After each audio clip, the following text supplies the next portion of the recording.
आदाब, नमस्कार। आप सभी का इस्तकबाल है हमारे खास शो विमेंस आवर और मैं हूं आपके होस्ट माहिरा गौहर। आज हमारे विमेंस आवर की खास मेहमान हैं ऐसी शख्सियत जिन्होंने अपनी मेहनत, हुनर और जुनून से अदाकारी और रंगमंच, साहित्य और मीडिया की दुनिया में एक अलग मुकाम हासिल किया। एक बेहतरीन अदाकारा, मशहूर थिएटर डायरेक्टर, लेखिका, शायर से लेकर मीडिया प्रोफेशन तक काजल सूरी वो नाम है जिन्होंने अपनी कला के जरिए न सिर्फ लोगों का मनोरंजन किया बल्कि समाज और संस्कृति और महिलाओं के एम्पावरमेंट से जुड़े मुद्दों को भी अपनी रचनाओं का हिस्सा बनाकर उसे आवाज दिया। काजल सूरी साहिबा ने कई यादगार नाटकों का निर्देशन किया है। राष्ट्रीय स्तर से थिएटर फेस्टिवल्स में बतौर अभिनेत्री और निदेशक अपनी प्रतिभा का प्रदर्शन कर चुकी हैं। आकाशवाणी हो या दूरदर्शन, लंबे समय तक जुड़कर उन्हें रेडियो, टेलीविजन और रंगमंच के क्षेत्र में खास योगदान देती रही है। इसके लिए उन्हें कई तरह के अवार्ड मिले। अवार्ड की तो कह सकते हैं कि एक फहरिस्त है, एक लंबी फहरिस्त है। नेशनल आइकॉनिक अवार्ड 2023 हो या फिर नारी शक्ति अवार्ड, और कई प्रतिष्ठित सम्मानों से सम्मानित किया जा चुका है। उनकी सक्सेस इस बात का मिसाल है कि अगर जुनून और समर्पण हो तो कला के जरिए समाज में सकारात्मक बदलाव लाया जा सकता है। तो आइए तहे दिल से इस्तकबाल करते हैं आज की हमारी खास मेहमान काजल सूरी साहिबा का। मैम, बहुत बहुत इस्तकबाल है आपका मुझसे टीवी। बहुत बहुत शुक्रिया, बहुत बहुत सबसे शुक्रिया। पहले तो बहुत अच्छा लगा कि आप आई। तो मैम, आपकी पहचान एक अभिनेत्री, थिएटर डायरेक्टर, लेखिका और शायरा के रूप में बनी है। किस मोड़ पर आपने ये तय किया कि कला ही आपके जीवन का जो है वो रास्ता बनेगी? क्या आपने अपने फादर विजय सूरी जी से कला विरासत को आगे बढ़ाने के लिए ये राह चुनी, या आपके खुद के इंटरेस्ट ने आपको किसी और प्रोफेशन की तरफ रुख करने नहीं दिया? वो कहते हैं ना कि इंसान के जीन्स आपको बहुत कुछ करने का हौसला देते हैं, तो मेरे अंदर वही जीन्स थे। मदर फादर आपके दोनों मेरी मम्मी और मेरे पापा, मम्मी पूनम सूरी, पापा विजय सूरी, थिएटर से ही जुड़े रहे हैं।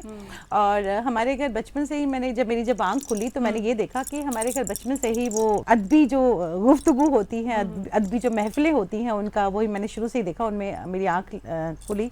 जितने भी हमारे जम्मू कश्मीर से मेरा ताल्लुक है, और जितने भी जम्मू कश्मीर के जाने माने नाटककार, शायर हमारे घर सभी आते थे। रिहर्सल्स होती थी, नाटकों की रिहर्सल्स होती थी। तो इसी एटमॉस्फेयर में मेरी आंख खुली, और वो जो एक लिखने का, एक्टिंग का और जो अलग अलग चीज़ें करने का जो एक पागलपन था, जुनून था, वो बचपन से ही मेरे अंदर उसका बीज डेवलप हो गया। तो कहते हैं कुछ करने के लिए वो पागलपन बहुत ज़रूरी होता है, और वो पागलपन मैंने अपने पेरेंट्स से सीखा कि अगर आप में पैशन ना हो, आप किसी चीज़ को बहुत अच्छे तरीके से नहीं कर सकते। तो वो पागलपन होना बहुत ज़रूरी है। मतलब तो किसी भी चीज़ को हासिल करने के लिए पैशन बहुत ज़रूरी है, तभी आप कर सकते हैं उसको। एंड मुझे याद है, मैं 3 साल की उम्र थी मेरी, और पापा को टैगोर हाल श्रीनगर में एक नाटक कर रहे थे। तो उसमें एक बच्चे की ज़रूरत थी। कश्मीर में बहुत फेमस है टैगोर हाल, तो वहाँ उनको एक बच्चे की ज़रूरत थी। तो मैं उस वक्त 3 साल की थी। तो मैं ये कह सकती हूँ कि 3 साल की उम्र में स्टेज पर मेरा पहला कदम पड़ा। तो कह सकते हैं कि आपके फादर का एक, और फिर मदर का भी कह सकते हैं, दोनों का एक अहम योगदान रहा है कि आप जिस तरह से आज जिस मुकाम पर है और पहुंची हैं, तो वो चीजें बचपन से कहीं ना कहीं मिलकर चली आ रही थी। तो अगर मैम, अगर इस तरह से अगर पूछा जाए कि आपकी जो रचनात्मक सोच है, इसको आपके पेरेंट्स ने किस तरह प्रभावित किया? पापा तो शुरू से मैंने देखा ही पापा को लिखते हुए। जाने माने लेखक रहे हैं वो, जम्मू कश्मीर के बहुत बड़ा नाम है। थिएटर की अगर बात करें तो उनको जम्मू कश्मीर का भीष्म पितामह कहा जाता है, रंगमंच का। मीडिया से जुड़े रहे, बहुत फिल्में की उन्होंने। दूरदर्शन से तो खैर वो जुड़े ही रहे, श्रीनगर दूरदर्शन से। तो लिखने का मैंने बचपन से उनके साथ रहकर देखा। मुझे याद है, मैं 8th में पढ़ती थी उस वक्त। तो रेडियो कश्मीर श्रीनगर, जिसे अब आकाशवाणी श्रीनगर के नाम से जाना जाता है, तो बच्चों के प्रोग्राम में मेरी एक टॉक थी, एक छोटी सी वार्ता थी।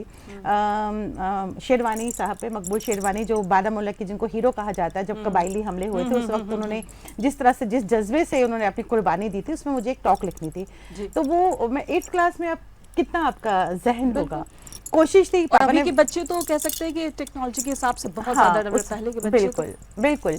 तो उस वक्त पापा ने कुछ चीज़ें बताई मुझे, तो मैंने अपनी टॉक लिखी। 5 मिनट की टॉक थी वो। तो मुझे याद है, पापा ने कम से कम 10 बार मुझसे वो टॉक दोबारा लिखवाई, और लास्ट में उन्होंने करेक्शंस किए कि पहले अपना लिखो, उसके बाद मैं करेक्ट करूँगा।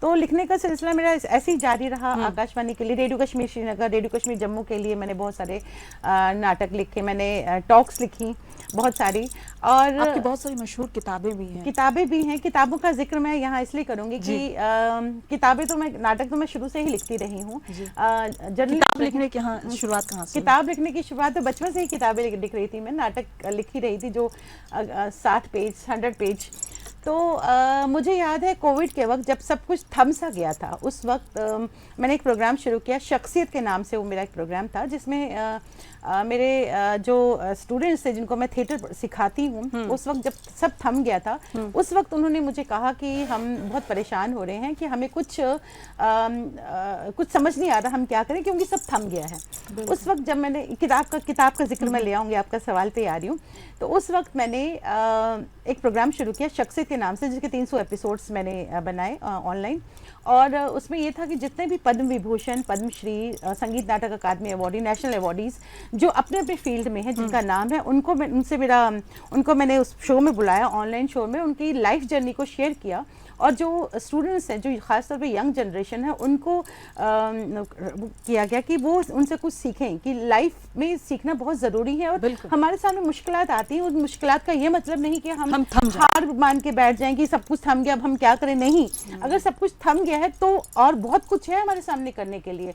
जैसे हमने मंटो नामा एक प्रोग्राम शुरू किया, क्योंकि थिएटर से जुड़ी हूँ मैं, तो मंटो के 22 अफसानों को लेकर मैंने अपने स्टूडेंट्स को बोला कि ये करेक्ट, जैसे आओ झूठ बोलें, या बीमार, जो मंटो के अफसाने हैं, या फिर लाइसेंस, ये अलग अलग कहानियाँ ली, और मैंने एक एक करेक्टर अपने सभी टीम के स्टूडेंट्स को दे दिए कि आप ये टीम प्रिपेयर कर लीजिए, इसको एक्ट कीजिए कैमरा के सामने, फिर हम इसको एडिट करके इसमें को म्यूज़िक डाल के हमने इसको ऑनलाइन डाल दिया। तो ये बहुत हमारा एक्सपेरिमेंट सफल रहा, बच्चों को इससे सीखने का बहुत मौका मिला, और इस वक्त लोग देख रहे थे ऑनलाइन चीज़ें। और उसी तरह से उस वक्त का ये याद है मुझे कि डॉक्टर प्रताप सहगल एक जाने माने साहित्यकार हैं हिंदी के, और संगीत नाटक अकादमी अवार्ड है। उन्होंने मुझे कहा कि काजल, तुम लिखती हो लेकिन तुम पब्लिश क्यों नहीं करती। उन्होंने मुझे देखा था कि मैं बहुत बहुत कुछ लिख चुकी हूँ, तो मुझे लगता था कि मेरी अपनी कोई पर्सनल चीज़ सब लोगों के सामने आ जाएगी, तो मेरा लिखना बहुत पर्सनल है, तो मैं इसको सब लोगों के सामने कैसे लाऊं। उन्होंने कहा नहीं, सब लोगों के सामने लाना बहुत ज़रूरी है, तुम लिखो। तो कई बार जो चीज़ें आपसे बहुत ज़्यादा टच होती हैं, वो लोगों को आपस में कम्युनिकेट करती हैं, मतलब लोग उससे ज़्यादा कम्युनिकेट करते हैं जो आपने अपने दिल से लिखा हो। बिल्कुल बिल्कुल। तो और वैसी चीज़ें ज़्यादा वायरल होती हैं, ज़्यादा फेमस होती हैं। हाँ बिल्कुल होती हैं। और जिस तरह से आपने कहा कि कब ने किताब किस वक्त लिखी, ये तो मेरा काम तो चल ही रहा था, लेकिन पब्लिश नहीं, किताबें तो मैं लिख रही थी, लेकिन किताब की शक्ल में, वो तो हमारे एक स्क्रिप्ट होती हैं जो हमने लिखी है, अब किताब की शक्ल में पब्लिश करवाना, वो मेरा 2021 में मेरी पहली किताब, कविताओं की किताब, नज़मों की किताब ख्वाबों की चांदनी के नाम से आई, जिसमें मेरे एहसास, जो मैं जम्मू कश्मीर में रह चुकी हूँ, मैं दिल्ली में रहकर भी अपनी स्टेट को नहीं भूली, मतलब मैं अपने आप को अभी भी कहती हूँ आई एम सो प्राउड कि मैं आई एम फ्रॉम JNK। तो ये मेरे लिए बहुत प्राउड की बात है, मैं टिपिकल वहाँ की हूँ। और फिर मेरी जो किताब थी उसमें सिर्फ जम्मू कश्मीर भरा हुआ था, जैसे जम्मू में हमारे आंगन में जो अमरूद का पेड़ लगा हुआ है उसमें मैंने लिखा, जो मैं जहाँ स्कूल जाती थी उस पर लिखा है मैंने, जो हमारे वहाँ चीज़ें हैं उन पर मैंने लिखा। इवन जो हम कश्मीर में जब कॉन्वेंट में पढ़ती थी तो हमें जहलम क्रॉस करके पहाड़ी पे कॉन्वेंट था हमारा, तो उस पर भी मैंने एक नज़्म लिखी, वो मैं आपको ज़रूर सुनाना चाहूँगी। तो इस तरह वो लिखने का सिलसिला जारी रहा, और किताब जो पहले आई उसी किताब पे मुझे जम्मू कश्मीर हिंदी साहित्य मंडल ने अवार्ड दिया उस किताब पर, कि बहुत अच्छी किताब लिखी है। उसकी अगर कहें तो मैं सुनाना चाहूंगी, मैं आपको कहने ही वाली थी कि इतनी चीजों का जिक्र हो रहा था, थोड़ा सा तो मैं सुनाऊंगी। उसकी एक नज्म, छोटी सी नज्म है ख्वाबों की चांदनी से, जो मेरी पहली नज्म की किताब है, चाहतों का सफर। जहलम पर बने 7 पुलों के नीचे, जहलम पर 7 पुल हैं कश्मीर में, जहलम पर बने 7 पुलों के नीचे वादी में डोंगे पर बैठकर फिर से गुजरने को जी चाहता है। ये मैंने तब लिखी जब मैं कश्मीर से बाहर थी, तो ये मेरे एहसास हैं जो मैंने इस नज़्म की शक्ल में लिखी, बिल्कुल जुड़े हुए हैं। जहलम पर बने 7 पुलों के नीचे वादी में डोंगे में बैठकर फिर से गुजरने को जी चाहता है। बावला मन देखता है कई ख्वाब, कभी चाहता है 4 चिनार की छाँव तले बैठना, कभी चाहता है 4 चिनार की छाँव तले बैठना, कभी चाहता है ज़ाफ़रान की खुशबू की तरह हवा में घुलकर बिखर जाना, कभी चाहता है चांदनी रात में ढल झील पर, कभी चाहता है चांदनी रात में ढल झील में शिकारे पर बैठकर निहारते रहना, शंकराचार्य, हारी पर्वत, परी महल और चांदनी सी सफ़ेद हजरत बल दरगाह को। यहाँ फिर से कहना चाहूँगी मैं कि जब हम डल लेक पे बैठते हैं शिकारे में, तो आपको एक तरफ से शंकराचार्य दिखता है, एक तरफ से परी महल दिखता है, एक तरफ से हारी पर्वत और एक तरफ से सफ़ेद हजरत बल दरगाह दिखती है। यही तो है हमारी कश्मीरियत और गंगा जमनी तहजीब, है दस्ते दुआ यहाँ की हवा का झोंका, यही तो चाहता है मन, यही तो है बहुत। मेरी चाहतों का सफर। बहुत बहुत बहुत शुक्रिया। बहुत जबरदस्त बहुत मैम, बहुत शुक्रिया। अच्छा लगा सुन के। अभी पीछे के दौर से एक बहुत आगे की दौर में आ गए हैं, तो अगर आज की दौर की बात करते हैं, तो जब महिलाएं हर मतलब फील्ड में कह सकते हैं कि अपनी पहचान बना रही हैं, तो आपके अनुभव से कला और थिएटर में महिलाओं को अपनी आवाज और अपनी पहचान बनाने में किस तरह मदद कर सकते हैं? देखिए, मैंने सबसे पहले ये बोला कि आप कुछ भी करना चाहें, अगर हर कोई परफेक्ट नहीं होता, ये ज़रूरी नहीं कि सबका डिक्शन सही हो, सब में वो ललक हो। आप एक्टर बनना चाहते हो, लेकिन आप आपके अंदर वो जज्बा है करने का, लेकिन आप में बहुत सारी चीज़ें जो नहीं हैं, आपकी बॉडी लैंग्वेज ठीक नहीं है, आपका डिक्शन सही नहीं है, लेकिन अगर आप में कुछ करने का जज्बा है, जिस तरह से हमने पैशन और पागलपन की बात कही, अगर वो चीज़ है आप में, तो कुछ भी मुश्किल नहीं है। Nothing is impossible, nothing is impossible. बस आपके अंदर वो पागलपन होना चाहिए। एक शेर है ना कि एक पत्थर तो कायदे तबीयत से उछालो, आसमान पे भी सुराख हो सकता है। तो नथिंग इज इम्पॉसिबल। बिल्कुल मैम, आपने कई महिला किरदारों और सामाजिक विषयों पर आधारित नाटक कह सकते हैं डायरेक्शन किया है, तो एक डायरेक्टर के तौर पर आप किन मुद्दों को मंच पर लाना जरूरी समझती हैं? हालांकि आपकी ऐसी कई प्लेज हैं जो कि साफ तौर पर वीमेन एम्पावरमेंट से जुड़ी हुई हैं और वीमेन एम्पावरमेंट को ऊपर भी करती हैं, तो ऐसे में ये जानना जरूरी होता है कि महिलाओं से जुड़े ऐसे और कौन से मुद्दे हैं जिनमें समाज के सामने रखना जरूरी है, जिसे समाज के सामने बताना जरूरी है? जी, सबसे पहले तो मैं फिर से आपको कहना चाहूँगी, क्योंकि कश्मीर मेरी रूह में है, मैं जम्मू कश्मीर से मेरा ताल्लुक़ है, तो मेरी ये कोशिश ये रहती है कि जम्मू कश्मीर की जो कहानियाँ लोगों को नहीं पता है, वो मैं लोगों तक लेकर आऊँ। तो इस सिलसिले में मेरा जो नाटक था हब्बा खातून, जो 2021 में जो पब्लिश हुआ है, लिखा तो पहले था, लिख गया था, और ये हब्बा खातून की ज़िंदगी पर इससे पहले कोई पब्लिश नाटक नहीं लिखा गया। तो ये नाटक मैंने 2021 में लिखा, और हब्बा खातून कश्मीर की 16th सेंचुरी की, she was the first romantic poetess of Kashmir. उनकी स्ट्रगल उस वक्त जब पढ़ाई का कोई वही नहीं था, कि इतना लड़कियों की पढ़ाई पे इतना जोर नहीं दिया जाता था, उस वक्त एक किसान परिवार में जन्मी हब्बा खातून किस तरह से उन्होंने पढ़ाई लिखाई की, किस तरह से वो आगे बढ़ी, और किस तरह से उन्होंने स्ट्रगल करके अपनी एक जगह बनाई। और उस वक्त 16th सेंचुरी की बात है। तो मैंने जब ये नाटक लिखा, और जब ये नाटक उर्दू अकेडमी दिल्ली ने इसको श्री राम सेंटर में करवाया, तो बहुत सारे लोग मेरे पास आए और कहने लगे कि क्या वाकई हब्बा खातून थी। तो मेरा जो एक मोटिव था ना, कई बार स्टोरीज जब आती हैं तो एक दिमाग में आता है कि क्या ये फिक्शन है या फिर सच में रियल बेस्ड है। बिल्कुल, वो रियल बेस्ड ही सच्चाई ही है। तो मेरा जो मोटिव था कि कहानियां लोगों तक पहुंचे, और जो उनको नहीं पता था, एक तो वो सच हो गया, वो पता चल गया, और दूसरा मैंने लिखा था 14th सेंचुरी की जो कश्मीर की सूफी पोइटेस रही है लल्लेश्वरी, उसमें मैंने नाटक लिखा। उसमें भी कोई पब्लिश नाटक नहीं है लल्लेश्वरी पर, उसके भी हमने ऑल ओवर इंडिया में बहुत शोज़ किए हैं, और उस नाटक को 2022 में दिल्ली सरकार ने 2022 में जितने भी 365 डेज में, एक साल में जितने भी नाटक हुए थे, उन नाटकों में जो 5 बेस्ट नाटक थे, उनको दिल्ली सरकार ने, उसमें एक नाटक एक आवाज़ मोहब्बत की लल्लेश्वरी भी था। ये नेशनल इंटीग्रेशन पे ये नाटक है, और लल्लेश्वरी की कहानियाँ हैं जिन जैसे वो उसको दोनों धर्मों, कश्मीर में दोनों धर्मों के लोग उसको उतनी ही इज्जत देते थे, उनको लल्ला रिफा कहते थे और लल्लेश्वरी भी कहा जाता था उनको। उनकी ज़िंदगी पे मैंने नाटक लिखा, और इतना मकबूल हुआ कि उसके बहुत सारे शोज़ आज तक मैं कर रही हूँ उस नाटक को। इसके अलावा अभी बहुत सारे जम्मू की कुछ कहानियाँ हैं जो लोगों को नहीं पता है, तो मैं उन पर भी काम कर रही हूँ। डोगरी में मैंने नाटक किया, हब्बा खातून जो नाटक है वो मेरा उर्दू में भी पब्लिश हो चुका है, डोगरी लैंग्वेज में भी पब्लिश हो चुका है, और हिंदी में तो खैर पब्लिश हुआ ही है, उर्दू में पब्लिश हुआ ही है। तो उस नाटक को क्योंकि जम्मू कश्मीर स्टेट है एक, और हब्बा खातून कश्मीर की कहानी है, लेकिन उसको मैंने डोगरी में किया उस नाटक को, और डोगरी उन लोगों से बुलवाई जिनको डोगरी बिल्कुल नहीं आती। एक नई लैंग्वेज मैंने यहाँ के स्टूडेंट्स को, जो थिएटर के स्टूडेंट्स हैं, उनको सिखाई कि ये भी बहुत मीठी लैंग्वेज है, कहानी कश्मीर की है, लेकिन जम्मू की जो लैंग्वेज है वो डोगरी है। तो मैं दोनों चीज़ों को क्लब करके लोगों तक पहुँचाना चाह रही थी। तो मेरी यही कोशिश है कि मैं जम्मू कश्मीर का जो कल्चर है उसको लोगों तक ज़्यादा से ज़्यादा बिल्कुल बिल्कुल। मैम, थिएटर को अक्सर समाज का आईना भी कहा जाता है, बिल्कुल, जो कुछ समाज में चल रहा होता है वो थिएटर में दिखता है। आपके लंबे समय का जो अनुभव कह सकते हैं, उसमें आपने थिएटर को समाज में जागरूकता और बदलाव लाने की एक माध्यम के रूप में कितना इम्पैक्टफुल बनाया? बहुत ज्यादा, क्योंकि बहुत सारे प्लेज आपने किए हैं, लिखे भी हैं, डायरेक्ट भी किए, खुद आप एक कलाकार हैं। बहुत ज्यादा थिएटर तो बहुत बड़ा बदलाव ला सकता है सोसाइटी में। जब ब्रिटिशर्स के टाइम जब हम गुलाम थे, उस वक्त थिएटर एक बहुत पावरफुल मीडियम बन के सामने आया। खासतौर पर नुक्कड़ नाटकों की अगर हम बात करें तो उस वक्त नुक्कड़ नाटकों के जरिए लोगों में वो आज़ादी की जो अलग थी वो जगाई जा रही थी। तो थिएटर तो आप लोगों को एक मुकम्मल इंसान तो बना ही देता है, आपकी पर्सनैलिटी को बिल्कुल अलग से बदल के रख सकता है, आपका मेंटल हॉरिजन ब्रॉड कर सकता है। It's like therapy. और M.K. रैना एक बहुत बड़े हमारे थिएटर के वो रहे हैं, उन्होंने कश्मीर में थिएटर थेरेपी जो एक थिएटर की थेरेपी के रूप में यूज़ करके वहाँ बहुत सारी चीज़ें जो सही हो रही थी या नहीं हो रही थी, बच्चों में जब कुछ क्रिएटिविटी आप लाओ ना, तो जो नेगेटिव चीज़ें होती हैं ना वो अपने आप अलग हो जाती हैं।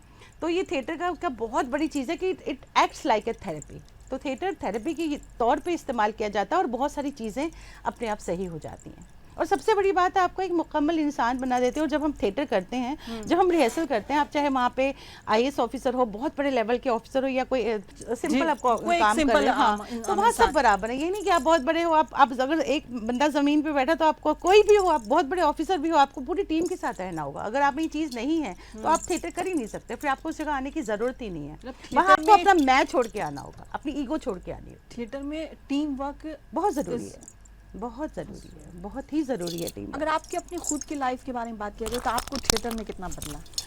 मैं तो बचपन से ही थिएटर से जुड़ी हुई हूँ। ये तो नहीं है कि मैंने कितने साल की उम्र? 3 साल की उम्र से आपने बताया थिएटर कर रही हूँ। और मैं स्टेट की वाहिद ऐसी शख्स रही हूँ जम्मू कश्मीर की जिसको लगातार, जो वहाँ थिएटर फेस्टिवल हुआ करते थे, जो गवर्नमेंट थिएटर फेस्टिवल करवाती थी, उसमें लगातार 8 बार मुझे बेस्ट एक्ट्रेस का अवार्ड दिया गया है। और वो अवार्ड जो रिकॉर्ड है वो अभी तक किसी ने नहीं तोड़ा, वो रिकॉर्ड वैसे के वैसे ही कायम है। और इसके अलावा थिएटर, मैंने वही कहा ना, अगर पागलपन नहीं है, मैंने इतना काम किया, इतने सीरियल्स किए, सीरियल्स बनाए श्रीनगर दूरदर्शन के लिए, डॉक्यूमेंट्रीज बनाई मैंने।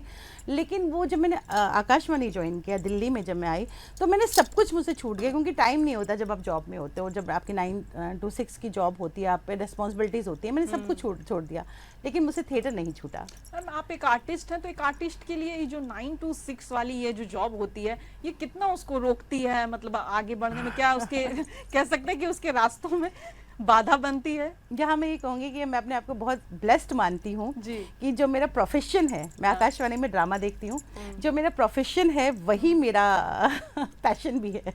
अच्छा, आपने आकाशवाणी का जिक्र किया था, यहाँ पे एक पूछना चाहूंगी कि आपने आकाशवाणी, दूरदर्शन और थिएटर तीनों माध्यमों में काम किया है। आज डिजिटल का दौर है, मतलब चीजें कितनी बदल गई हैं 5 साल में, और 5 साल में और कितनी बदल जाएगी इसका भी हम अंदाजा नहीं लगा सकते।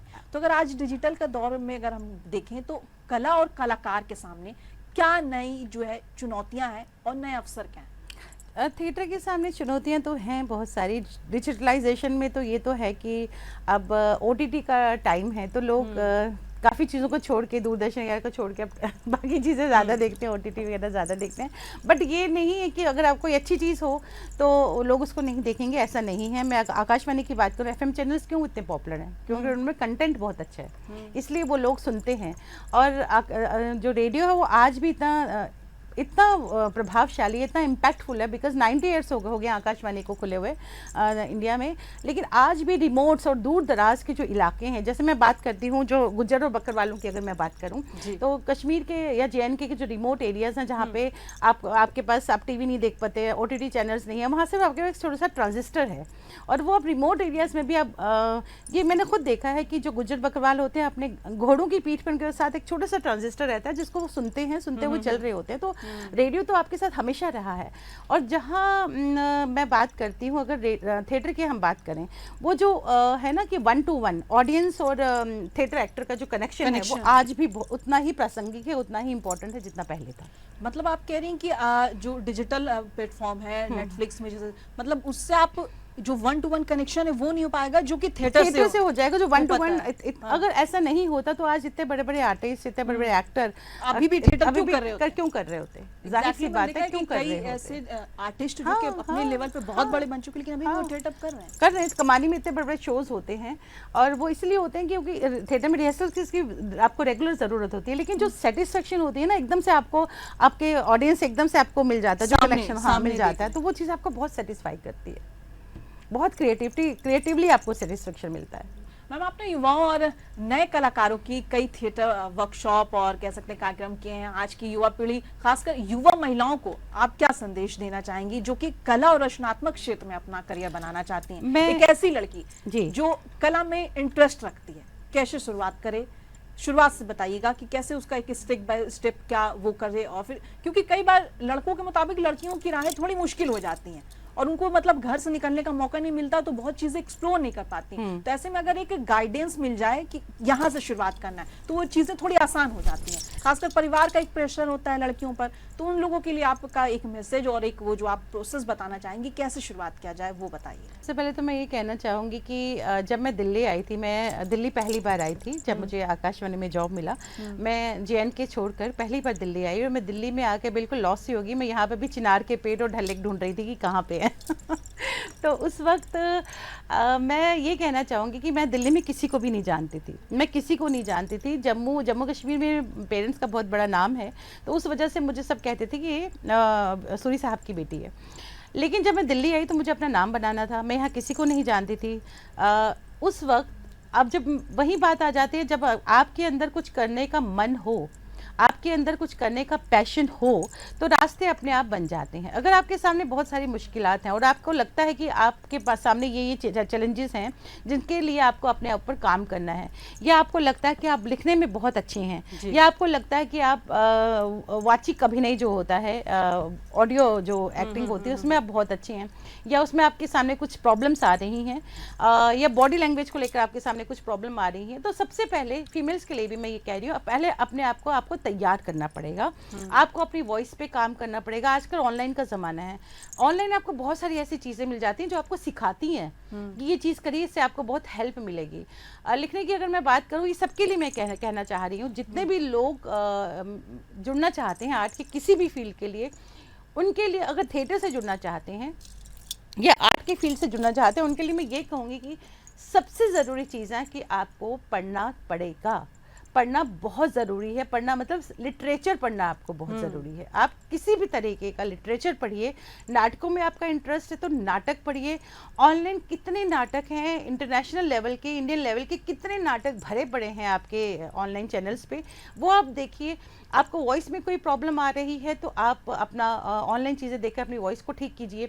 लिखने की कोशिश कीजिए, लिखने किस तरह से क्रिएटिव राइटिंग की जाती है इसके बारे में भी बहुत सारी चीज़ें ऑनलाइन मिल जाती हैं, लेकिन आप लिखना तो शुरू कीजिए ना।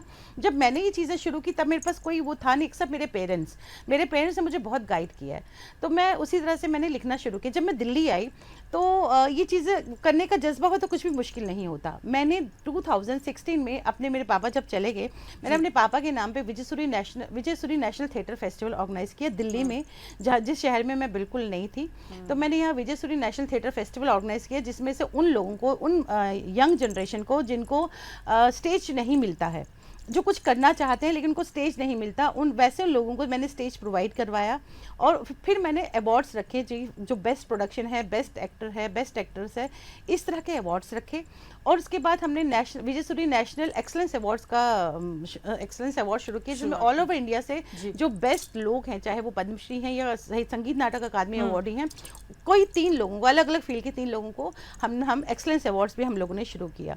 जब मेरे जैसा इंसान ऐसा कर सकता है, वो भी नए शहर में, तो किसी के लिए कुछ भी मुश्किल नहीं। आज के दौर में अभी जो हमारा फेस्टिवल होता है हर साल अगस्त सितंबर में होता है, अब हमारा वो 8th फेस्टिवल इस बार स्टार्ट हो रहा है, जो 2016 में फर्स्ट था। तो नथिंग इज इम्पॉसिबल। ये सोचिए नहीं कि मैं लड़की हूँ या मैं लड़का हूँ और मुझसे चीज़ें नहीं होंगी।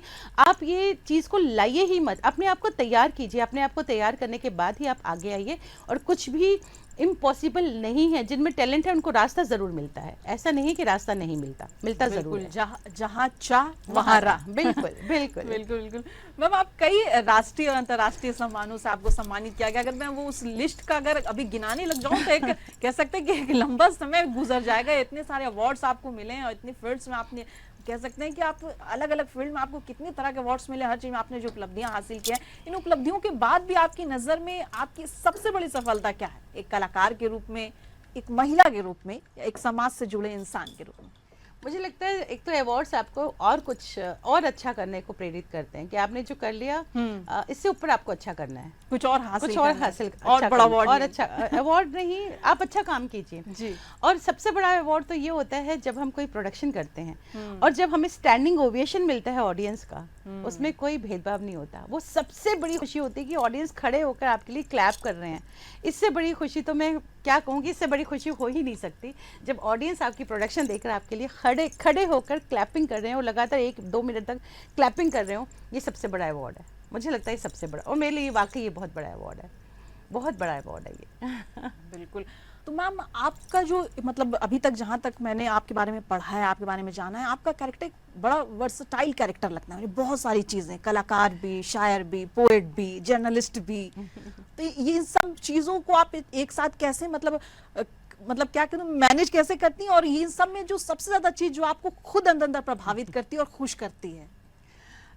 मुझे लिखना, मैं ना हमेशा जब से सवाल पूछा जाता है तो मैं अक्सर ये कहती हूँ कि theatre is meditation for me and writing is a spiritual experience.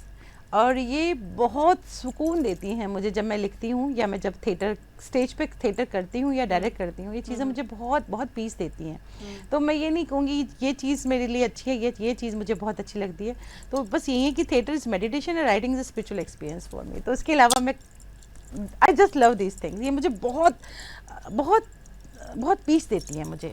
आखिरी सवाल, इतना कुछ हासिल कर चुकी हैं, कुछ आगे जो कि आप मन है कि नहीं ये भी पूरा करना है, या जो अभी भी कुछ चीजें हैं जो बाकी हैं जिसको पूरा करना है, जो आपका एक खुद का ख्वाब है जो अभी बाकी है, या इसको पूरा करना है? मेरा जो एक एम है, जो मैं सपना देखती हूँ, जी। मेरा बहुत मन है मैं royal academy of dramatic arts London में परफॉर्म करूँ। आई डोंट नो वो कभी पूरा होगा या नहीं होगा, बिल्कुल पूरा लेकिन होगा, बिल्कुल। मेरा ये क्योंकि आप सपना जैसे है। कहती हैं कि जहाँ चाह वहाँ राह, तो जरूर अगर आपकी चाहत है तो राह। मैं ये चाहती हूँ कि अपनी पूरी टीम के साथ royal academy of dramatic arts London में शो करूँ, तो और दुबई में अपनी टीम को लेके जा सकूँ और वहाँ पे शोज कर दूँ। ये मेरा ड्रीम है।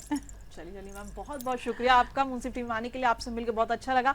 आपकी पूरी जो कहानी है, मतलब यात्रा कह सकते, कहानी कह सकते, जो भी सिर्फ एक कलाकार की यात्रा नहीं लगती, बल्कि ऐसा लगता है कि मतलब क्या कहूँ मैं, ऐसा लगता है कि बल्कि उस सोच और जज्बे की कहानी, जहाँ कला को समाज से जोड़कर बदलाव का जरिया बनाया गया। आपने मंच, साहित्य और मीडिया के हर माध्यम से अपनी एक अलग पहचान बनाई, आने वाली पीढ़ियों के लिए एक मिसाल कायम की है। आज की इस खूबसूरत बातचीत में आपने अपने अनुभव, संघर्ष और अपने सफर से हमें यह एहसास दिलाया कि अगर जुनून, मेहनत और हौसला हो तो कोई भी मंजिल मुश्किल नहीं होती।